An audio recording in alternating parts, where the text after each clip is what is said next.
আমি বাংলাদেশের সেই প্রত্যন্ত অঞ্চল নোয়াখালীর হাতিয়ার দ্বীপ থেকে নির্বাচিত হয়ে এসেছি, নোয়াখালী ৬ আসন থেকে। সেখানে ইলেকশনের ৩ দিন আগে থেকে জাতীয় নাগরিক পার্টি, এনসিপির নেতা কর্মী এবং আমাদের সমর্থকদের উপর সাপলাগুলি সমর্থকদের বাড়ি ঘরে হামলা, লুটপাট এবং কুপিয়ে মানুষকে জখম করার ঘটনা ঘটে। প্রায় ৩ শতাধিক মানুষ আহত হয়, ৫ শতাধিক বাড়ি ঘরে হামলা করা হয়।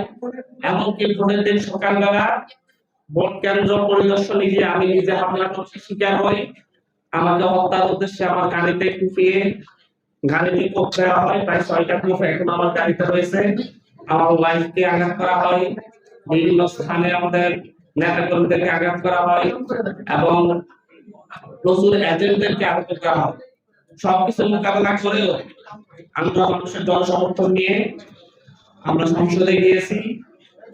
এখনো আমাদের সেই অঞ্চলে এখন পর্যন্ত সেই জায়গায় এখন পর্যন্ত সংঘাত হচ্ছে, আমাদের নেতাকর্মীদের উপর হামলা করা হচ্ছে।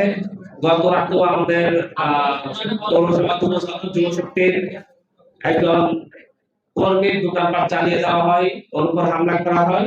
আমরা এটা স্থানীয় গণমাধ্যম সহ জাতীয় গণমাধ্যমের দৃষ্টি আকর্ষণ করছি। আমাদের এই অঞ্চলের যে সংঘাত, যে সহিংসতা, যে সন্ত্রাসী কর্মকাণ্ড চলতেছে, এগুলো যেন আপনারা তুলে ধরেন।